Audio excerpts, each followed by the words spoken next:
नमस्कार। पिछले दिनों एक सार्वजनिक जनसभा में जो शपथ समारोह हुआ, मेरे विचार में यदि हम उसे शपथ कांड कहेंगे तो ज्यादा बेहतर होगा। उसे आप सबने देखा होगा और उसके कुछ अंश अभी भी देखे। इस दुर्घटना ने मुझे यह कहने पर मजबूर कर दिया है कि श्री राम और श्री कृष्ण की धरती पर आखिर ये हो क्या रहा है। शपथ दिलाई जा रही है कि हम ब्रह्मा विष्णु महेश, राम कृष्ण, हनुमान गणेश को नहीं मानेंगे, मां दुर्गा, लक्ष्मी, सरस्वती, काली की पूजा नहीं करेंगे। शपथ दिलाने वाले तो अपने धार्मिक और राजनीतिक स्वार्थ साधने के लिए ये सब कर रहे हैं, लेकिन शपथ लेने वाले ये क्यों नहीं सोचते कि वो ये क्यों कर रहे हैं। ऐसी दुर्घटनाओं का संसार के हर व्यक्ति को विरोध करना चाहिए, क्योंकि सनातन धर्म की कोई भी व्यवस्था न किसी व्यक्ति के विरुद्ध है, न किसी जाति के विरुद्ध है और न ही किसी संप्रदाय के विरुद्ध है। जिन श्री राम को भगवान न मानने की ये लोग शपथ ले रहे हैं, क्या इन्हें पता है कि वो राम कौन है? जिस सत्ता और स्वार्थ के लिए श्री राम के नाम का अपमान करके शपथ ली जा रही है, उसी सत्ता को राम ने कैसे तिनके की तरह छोड़ दिया था, यह इन्हें जानना चाहिए। जिन श्री राम का नाम लेकर जाति पाति का यह जहर बोया जा रहा है, उन्हीं राम ने कैसे समाज के हर वर्ग के व्यक्ति को एक समान माना, यह भी इन्हें जानना चाहिए। आदिवासी निषाद राज को राम जी ने भाई की तरह गले लगाया। शबरी जो भीलनी थी, उनके जूठे बेर खाए। जटायु जो एक गिद्ध थे, उन्हें राम जी ने गोद में लेकर उनके घावों को सहलाया। अरे राम जी ने तो पशु पक्षियों से भी मित्रता का नाता निभाया। और तो और इस मानव शरीर का अंतिम पड़ाव भी राम नाम सत्य है। फिर मानव होकर भी कोई राम का विरोध कैसे कर सकता है? आइए अब बात करते हैं भगवान कृष्ण की।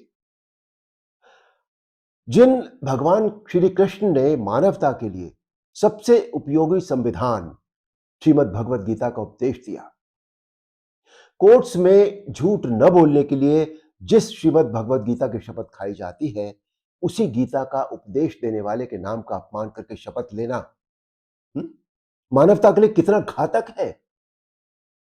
कृष्ण का विरोध करने वालों को कम से कम एक बार श्रीमद् भगवद गीता अवश्य पढ़नी चाहिए, ताकि उन्हें यह पता लगे कि कृष्ण किसी धर्म या किसी देश के लिए नहीं, बल्कि पूरे मानव समाज के लिए इस धरती पर आए थे। मैं एक बात कहना चाहता हूं सबसे, कि किसी भी व्यक्ति चरित्र या मान्यता का विरोध करने से पहले कम से कम उसके बारे में जानो तो सही, उसे समझो तो सही।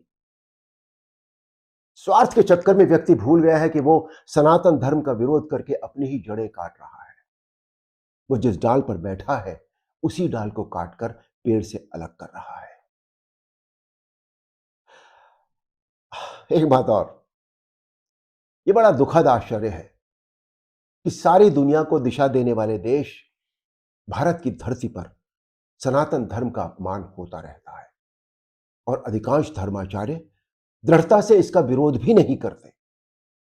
वो धर्माचार्य जो बड़ी बड़ी उपाधियों से विभूषित है, समाज जिनकी बातें ध्यान से सुनता है, उन्हें ऐसे विषयों पर अपनी प्रतिक्रिया देनी चाहिए।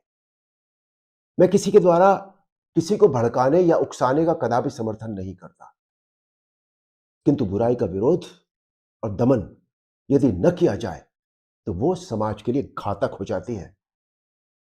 आज समाज में जाति, वर्ण, धर्म, संप्रदाय, इस सब के नाम पर जो एक दूसरे का इतना विरोध हो रहा है, वो किसी के भी हित में नहीं है।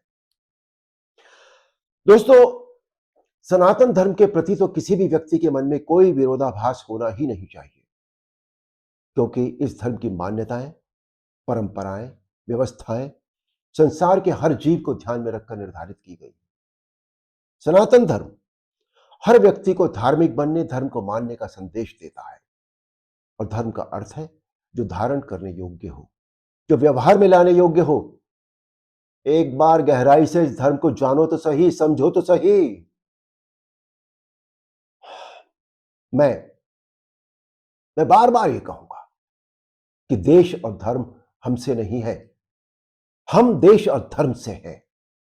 हम तभी तक सुरक्षित हैं जब तक देश और धर्म सुरक्षित है। इस सच्चाई को जितनी जल्दी हो सके हर व्यक्ति समझ जाए और इस पर विचार करे। इसी में हम सबका भला है, इसी में हम सबका हित है।